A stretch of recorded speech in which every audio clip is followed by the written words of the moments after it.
శుభమస్తు. అందరికీ నమస్కారం. సనాతన ధర్మంలో మనకు ఋషులు ప్రామాణికంగా కొన్ని కర్మల గురించి తెలియజేశారు. ఆ కర్మలు ప్రధానంగా నిత్య కర్మలు, నైమిత్తిక కర్మలు, కామ్యకర్మలు అని 3 రకాలుగా విభజన చేశారు.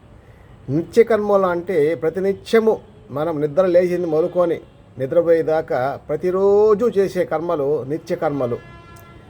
నైమిత్తిక కర్మలు అంటే ఒకానొక మైలు తగడము, అంటు తగడము, లేకపోతే ఇతరత్ర ఏదైనా వస్తువులు తాకినప్పుడు అందులో ఉండేటువంటి పదార్థాలు అంటుకున్నప్పుడు మనం కొన్ని కర్మలు చేసుకుంటాం. దాన్ని నైమిత్తిక కర్మలు అంటారు.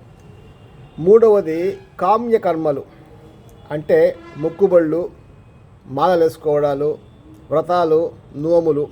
స్వామి మాకు ఇది చేసి పెట్టు, మాకు ఈ కోరిక నెరవేర్చి పెట్టు, నేను నీకు ఫలితంగా ఏదో ఒకటి ఇచ్చుకుంటాను అనేసి కోరుకోవడం, దీన్ని కామ్యకర్మలు అంటారు. కానీ భగవద్గీతలో కృష్ణ పరమాత్మ ఏం చెప్పాడు?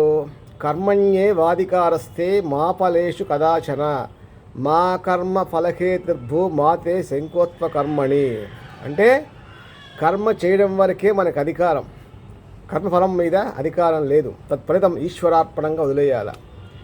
కర్మలు చేసినప్పుడు ఫలితం రానప్పుడు ఎందుకు చేయాలా? ఫలితాన్ని కోరితేనే కదా కర్మలు చేయాలా అని అనుకోకూడదు, అది అజ్ఞానం. కాబట్టి సూక్ష్మంగా ఆలోచిస్తే పరమేశ్వర ప్రీతి కోసంగా మనం అన్ని పనులు చేసుకోవాల్సిందే. తత్ఫలితాన్ని శివార్పణ వదిలేసేయాల. ఆయన చూసుకుంటాడు యుగక్షేమాలంతా. శుభం భూయాత్.